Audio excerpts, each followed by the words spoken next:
네, 이렇게 인사하겠습니다. 사랑합니다. 축복합니다.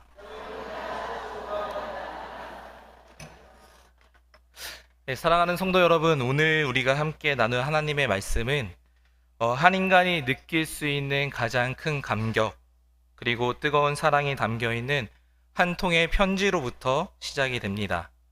지금으로부터 2000년 전 사도 바울이라는 한 사람이 이 복음 하나만을 손에 쥔 채 데살로니가라는 낯선 도시에 도착을 하게 됩니다. 이 데살로니가는 당시 마게도냐 지방의 수도로서 로마로 향하는 중요한 길목에 위치한 번화한 항구 도시였습니다. 그렇기 때문에 온갖 종류의 다양한 사람들이 오고 갔으며, 또한 이곳에는 다양한 우상들과 로마 황제를 숭배하는 그러한 신전들이 도시의 위용을 자랑하던 그러한 곳이었습니다. 다시 말해서 그 땅의 영적 토양은 결코 복음이 뿌리 내리기에는 적합하지 않은 그런 도시였다라는 사실입니다. 이 바울의 마음속에 왜 두려움과 걱정이 없었겠습니까? 생전 처음 가보는 곳, 그리고 아는 사람 한 명도 없는 그 미지의 땅에서, 또한 세상의 지혜와는 정반대되는 그 십자가에 못 박힌 예수 그리스도를 전해야 했던 것입니다. 과연 이 화려하고 교만한 도시의 사람들이 나 같은 전도자의 말을 들어줄까? 이 완고한 우상의 도시에서 과연 하나님의 말씀이 뿌리 내릴 수 있을까 하는 염려가 분명하게 밀려왔을 것입니다.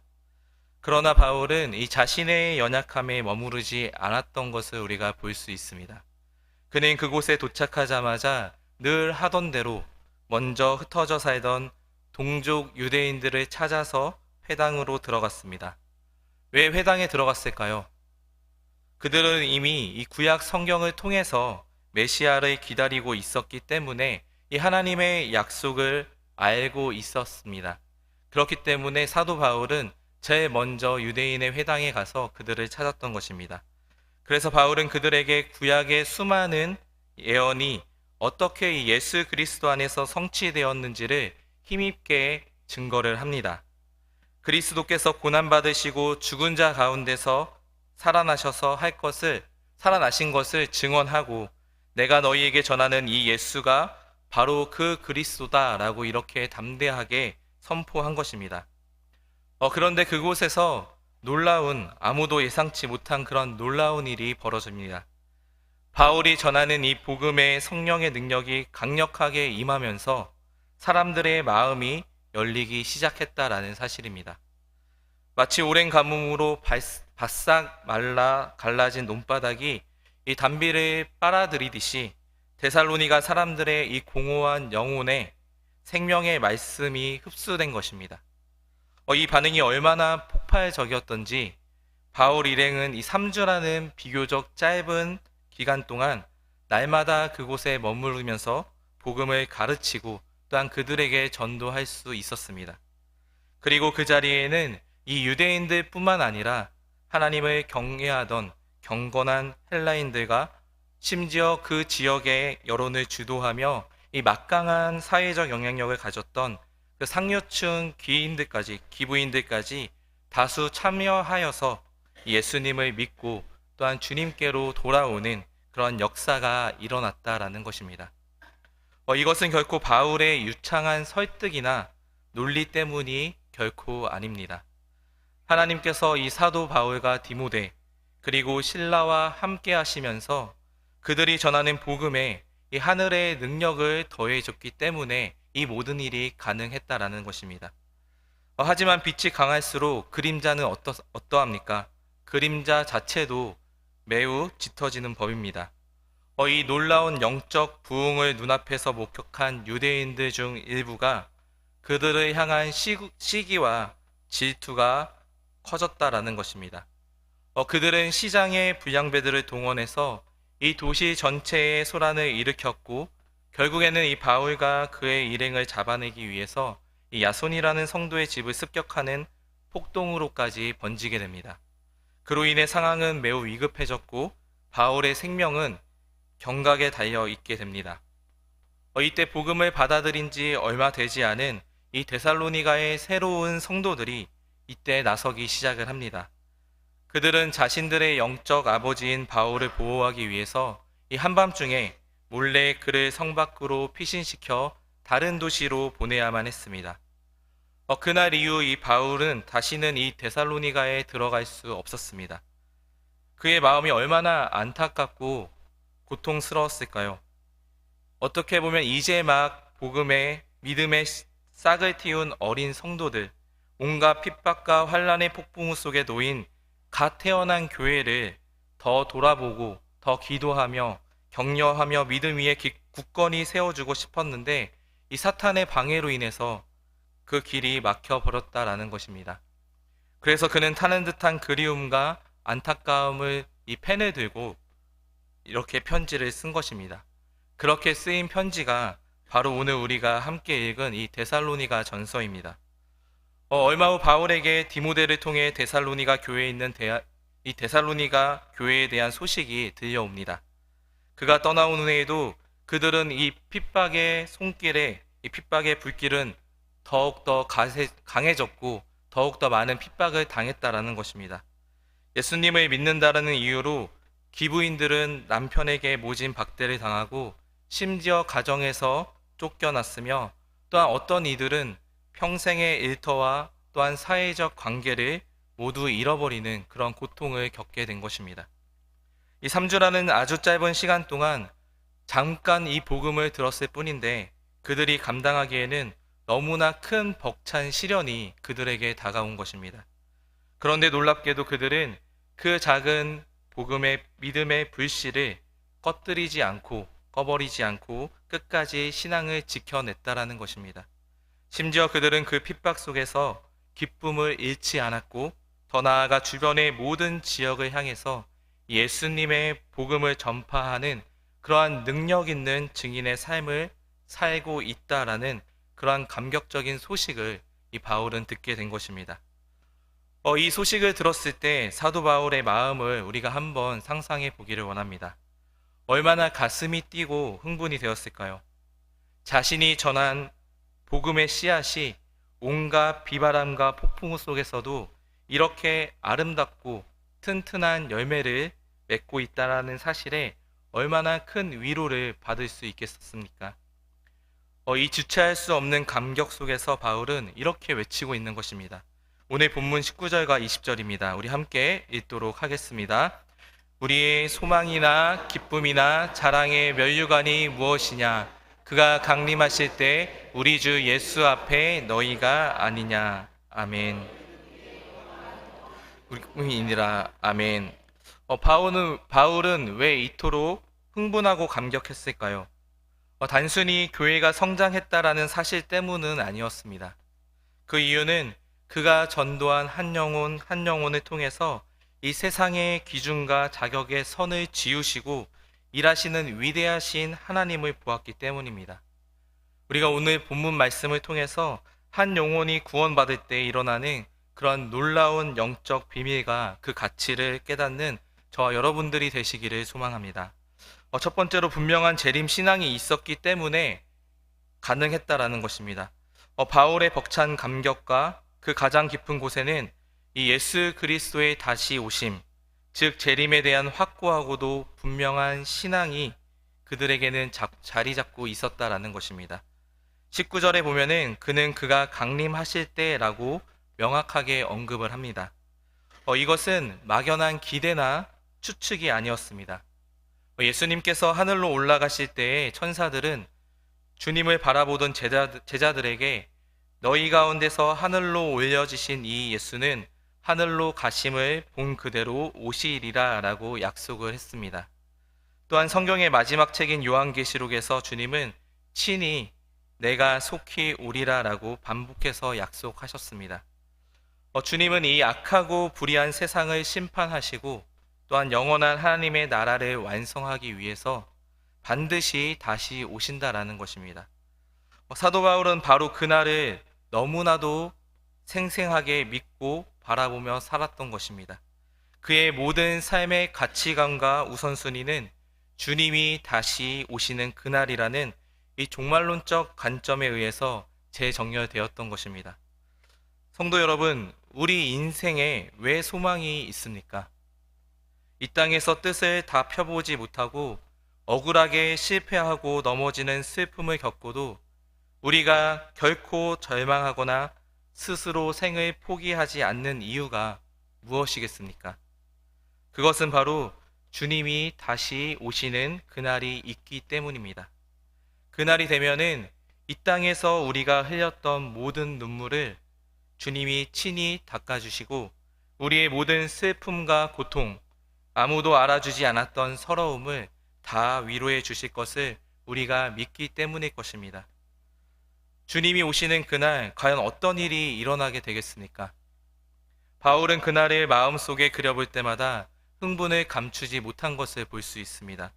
그는 이 짧은 인생을 살아가면서 바로 그날을 위해서 모든 것을 걸었던 것입니다. 주님의 나라와 복음을 위해 자신의 시간과 물질을 아낌없이 드렸고 더 나아가 결혼까지 포기하며 자신의 젊음과 인생 전체를 송두리째 하나님께 바쳤던 것입니다. 복음을 전하다가 수없이 매를 맞고 감옥에 갇히는 고통을 당하면서도 그가 기쁨을 잃지 않았던 이유는 주님께서 재림하시는 그 영광의 날에 자신을 위해 예비된 그 놀라운 축복과 상급과 칭찬이 기다리고 있음을 이 바울은 분명히 알았기 때문입니다. 그 많은 상급 중에서도 바울이 특별히 기대했던 것이 있습니다. 바로 자신이 전도한 이 데살로니가 교인들로 인해 주님께 받게 될 칭찬과 상급이었습니다. 그래서 바울은 지금 예수님이 다시 오실 때 다른 무엇이 아니라 바로 여러분이 나의 면류관이 될 것입니다. 여러분이야말로 나의 큰 자랑이요 영원한 기쁨이 될 것입니다. 그날을 생각하면 내 가슴이 뜁니다 라고 오늘 본문을 통해서 외치고 있는 것입니다. 성도 여러분, 이 면류관은 단순히 보상이나 트로피를 의미하지 않습니다. 바울이 말한 면류관은 바로 자랑의 면류관입니다. 헬라어 원어로는 스테파노스인데 이것은 이 고대 올림픽 경기에서 승리한 선수에게 씌워주던 월계관을 의미합니다. 선수가 월계관을 쓰고 경기장을 돌 때에 모든 관중이 일어나서 환호하며 박수를 보냅니다. 그 월계관은 선수의 인내와 수고 그리고 승리를 상징하는 최고의 영광입니다. 바울은 지금 주님께서 재림하시는 날 자신이 전도한 데살로니가 성도들이 바로 자신의 머리에 쓰여질 가장 영광스러운 그런 월계관이 될 것이라고 고백하고 있는 것입니다. 우리는 이 세상에서 성공한 사람들을 부러워하고 또한 그들이 받는 상을 대단하게 여길 때가 많이 있습니다. 김대중 전 대통령이 이 노벨 평화상을 받았을 때 온 국민이 함께 기뻐하고 축하했습니다. 왜 그랬을까요? 그것은 한 개인을 넘어서 국가적인 경사이고 또한 대단한 영광이기 때문일 것입니다. 그러나 사랑하는 성도 여러분, 주님이 재림하시는 그날 우리 믿는 자들이 받게 될 상은 이 세상의 어떠한 상과도 비교조차 할 수 없는 영원하고도 영광스러운 상이다라는 사실을 기억하셨으면 좋겠습니다. 세상의 상은 시간이 지나면 그 빛이 바래고 또한 사람들의 기억 속에서 잊혀지게 됩니다. 하지만 주님이 주시는 칭찬과 그 상은 영원토록 하늘에서 광채를 바라며 우리의 영원한 기쁨과 자랑이 될 것입니다. 과거 수많은 젊은 선교사들이 왜 그토록 살기 좋은 미국과 유럽의 안락한 삶을 등지고 아무도 알아주지 않는 미개하고 헐벗은 땅, 이곳 한반도와 아프리카 그리고 동남아시아로 달려와 땀과 눈물과 피를 흘리며 복음을 전하다가 그 땅에 뼈를 묻었겠습니까? 그 이유는 바로 단 하나입니다. 주님이 재림하시는 그날 주님께서 주실 그 영광스러운 칭찬과 상급 하나면 이 땅에서 겪었던 모든 고통과 서러움과 아픔이 깨끗이 씻겨나가고 하늘의 별과 같이 영원토록 빛나는 그런 영광스러운 존재가 될 것을 그들은 믿었기 때문입니다. 주님 오실 그날의 상급은 우리의 세상적인 자격이나 조건을 묻지 않습니다. 오직 주님을 위해서 우리가 얼마나 충실했는가, 얼마나 많은 영혼을 주님께로 인도했는가를 보십니다. 두 번째로는 한 영혼이 구원받는 것을 하나님이 너무도 기뻐하기 때문입니다. 바울의 이 뜨거운 감격 속에는 또 하나의 중요한 이유가 숨어 있습니다. 그것은 바로 한 영혼이 구원받는 것을 우리 하나님 아버지께서 얼마나 기뻐하시는지 그가 너무나도 잘 알고 있었기 때문입니다. 누가복음 15장을 보면은 예수님께서는 잃어버린 것을 찾는 세 가지 비유를 연달아 말씀하십니다. 첫 번째로는 잃어버린 양 한 마리를 찾는 그런 목자의 비유입니다. 목자는 99마리의 양을 들에 두고 잃어버린 단 한 마리의 양을 찾아서 온 산과 들을 헤맵니다. 여기서 우리는 이 숫자에 매몰되지 않으시는 이 하나님의 마음을 볼 수 있습니다. 99%의 성공에 안주하지 않으시고 잃어버린 단 1%를 향해서 온 마음을 쏟으시는 그분, 그것이 바로 우리 하나님 아버지의 마음이다라는 것입니다. 두 번째로는 잃어버린 드라크마 하나를 찾는 이 여인의 비유입니다. 여인은 등불을 켜고 온 집안을 쓰면서 잃어버린 동전 하나를 애타게 찾습니다.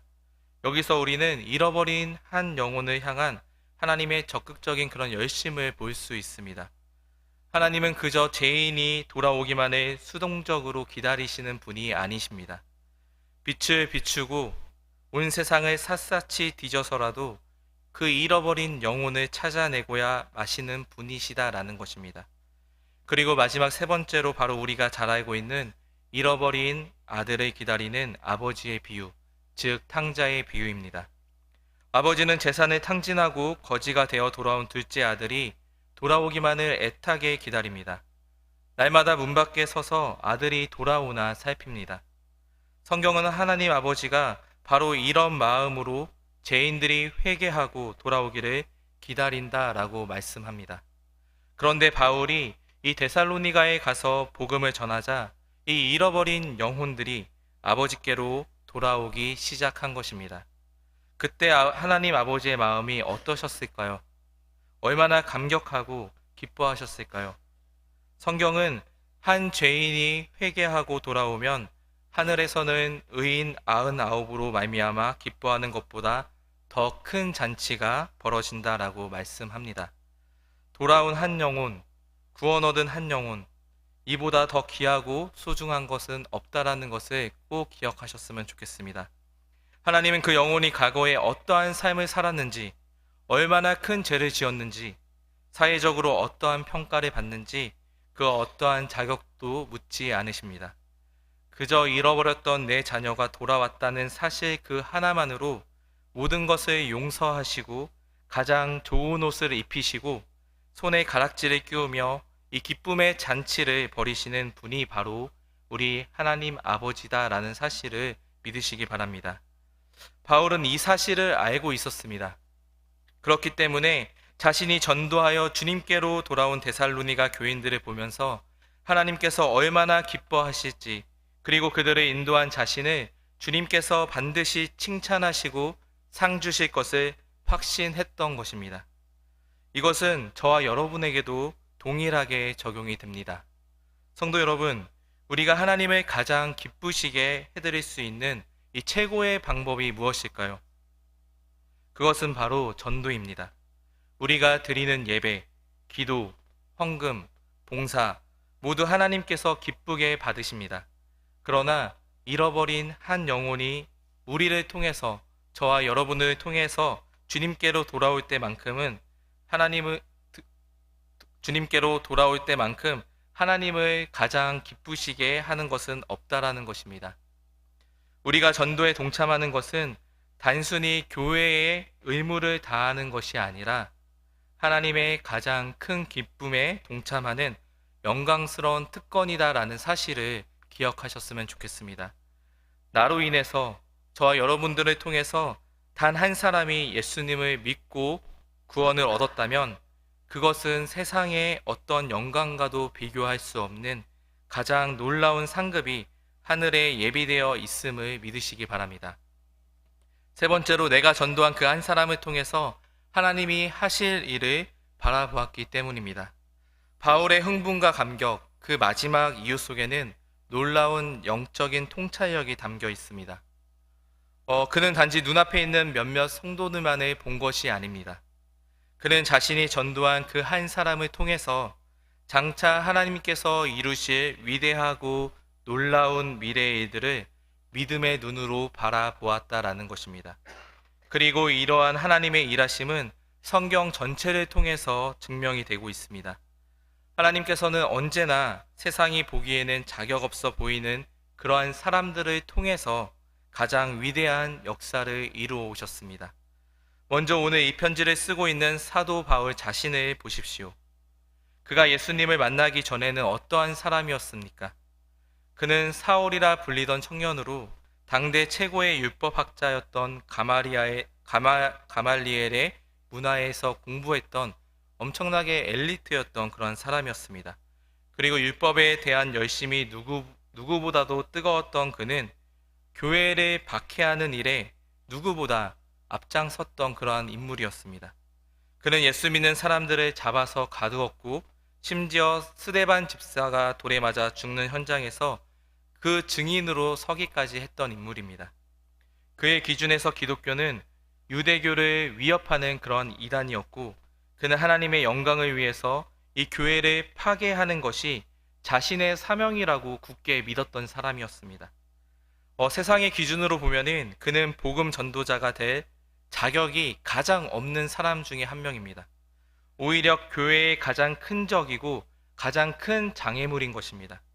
그러나 다메섹으로 향하던 그에게 어떠한 일이 일어났습니까? 부활하신 예수님께서 강력한 빛 가운데 그에게 나타나셨습니다. 그리고 사울아 사울아 내가 어찌하여 나를 박해하느냐. 이 한마디 음성 앞에 그의 모든 지식과 확신 그리고 그의 교만은 산산이 부서져 내린 것을 우리가 알 수 있습니다. 그는 그 자리에서 거꾸러져 회심을 했고 교회의 박해자에서 이방인을 위한 위대한 사도로 변화되었던 것을 알 수 있습니다. 이처럼 하나님께서는 가장 자격 없어 보이던 그를 택하셔서 신약 성경의 절반 가까이를 기록하게 하셨고 또한 로마 제국 전역에 이 복음의 씨앗을 뿌리는 가장 위대한 전도자로 사용하셨다라는 사실입니다. 이것이 바로 복음의 능력인 것입니다. 하나님 나라는 세상의 자격증을 요구하지 않습니다. 오히려 하나님께서는 이렇게 말씀하십니다. 고린도전서 1장 26절부터 29절까지 제가 읽어드리겠습니다. 형제들아 너희를 부르심을 보라. 육체를 따라 지혜로운 자가 많지 아니하며 능한 자가 많지 아니하며 문벌 좋은 자가 많지 아니하도다.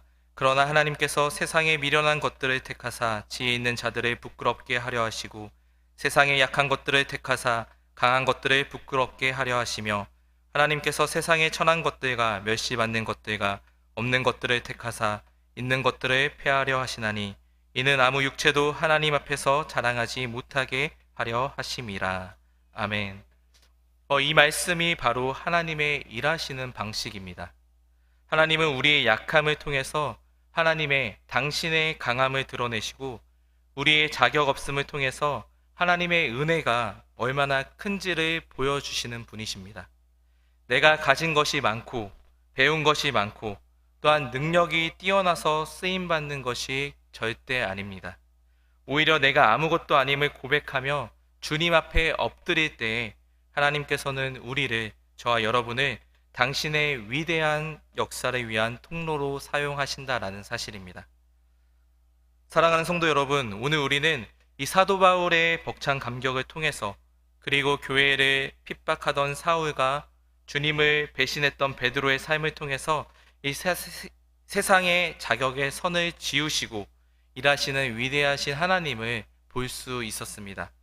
하나님은 우리가 얼마나 가졌는지, 우리가 얼마나 배웠는지, 또한 우리가 얼마나 높은 자리에 있는지를 절대 보지 않으십니다.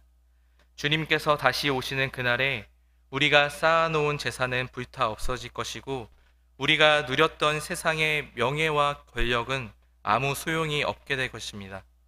그리고 우리의 재물과 명예는 오직 그것이 하나님의 나라와 그의 의를 위해 사용되었을 때에만 비로소 영원한 가치를 지니게 된다라는 것을 명심하셨으면 좋겠습니다. 우리가 주님 앞에 섰을 때에 우리의 영원한 자랑과 기쁨, 그리고 영광의 면류관이 될 것은 과연 무엇일까요? 그것은 바로 우리가 주님께로 인도한 한 영혼이다라는 것을 기억하셨으면 좋겠습니다. 저와 여러분에게 자랑이 될 사람이 누구고, 저와 여러분을 보시고 칭찬하시며 면류관을 씌워줄 만한 사람이 저와 여러분에게 몇 명이나 될지 한번 생각해 보셨으면 좋겠습니다. 이제 우리가 2주 앞으로 다가온 새생명 전도잔치를 마음에 품을 수 있기를 바랍니다. 혹시 우리 마음속에 저 사람은 절대 안 될 거야, 저 사람은 너무 완고하기 때문에, 그리고 내가 몇 번 복음을 전했지만 듣지 않았기 때문에 받아들이지 않을 거야, 혹은 나는 베드로처럼 주님을 실망시킨 적이 많았고, 나는 사울처럼 열심도 있지 않기 때문에 전도할 자격이 없다라고 그러한 생각으로 우리 스스로 그어놓은 선이 있지는 않은지 이 시간 돌아봤으면 좋겠습니다. 하나님은 오늘 그런 저와 여러분에게 그 선을 지우라고 강력하게 말씀하고 계십니다. 교회의 가장 큰 적이었던 사울을 위대한 사도로 부르셨고, 실패한 제자 베드로를 통해서 능력 있는 설교자로 세우셨던 하나님께서 지금 이 시간 바로 평범한 저와 여러분 한 사람 한 사람을 통해서 이 놀라운 생명의 역사를 이루시기 원하십니다. 믿으십니까? 이 모든 자격의 선을 친히 허무시고 이 누구에게나 구원의 길을 활짝 열어주신 분이 바로 우리 주 예수 그리스도이십니다. 예수님의 십자가는 우리의 모든 죄와 허물, 실패와 자격 없음을 깨끗하게 씻겨 주셨습니다. 그렇기 때문에 저와 여러분은 그 십자가의 은혜 안에 더 이상 과거에 얽매일 필요가 없다라는 것입니다. 우리가 전도할 그 한 사람이 장차 어떤 위대한 일을 감당할 하나님의 사람이 될지 우리는 알 수 없습니다. 우리가 할 일은 결과를 계산하거나 그 사람의 자격을 따지는 것이 아니라 잃어버린 한 영혼을 향한 예수 그리스도의 애타는 마음을 품고 담대하게 우리가 복음의 씨앗을 뿌리는 것입니다. 그 한 사람을 통해서 하나님께서 장차 어떠한 위대한 일을 행하실지 우리는 상상조차 할 수 없습니다. 이번 새생명 전도잔치가 자격의 선을 지우시고 이 한 영혼을 천하보다 귀하게 여기시는 그 하나님의 마음이다라는 것을 우리가 깊이 깨닫고 우리의 가족, 우리의 이웃과 친구들에게 이 담대히 복음을 전하는 축복과 기적의 장이 되기를 소망합니다. 그리하여 훗날 주님 앞에 우리가 섰을 때에 우리가 전도한 그 영혼들을 바라보면서 주님, 이들이 바로 저의 영광이고 기쁨입니다. 이처럼 바울이 고백했던 것처럼 주님께 가장 큰 영광을 돌리는 저와 여러분들이 되시기를 주님의 이름으로 축복합니다.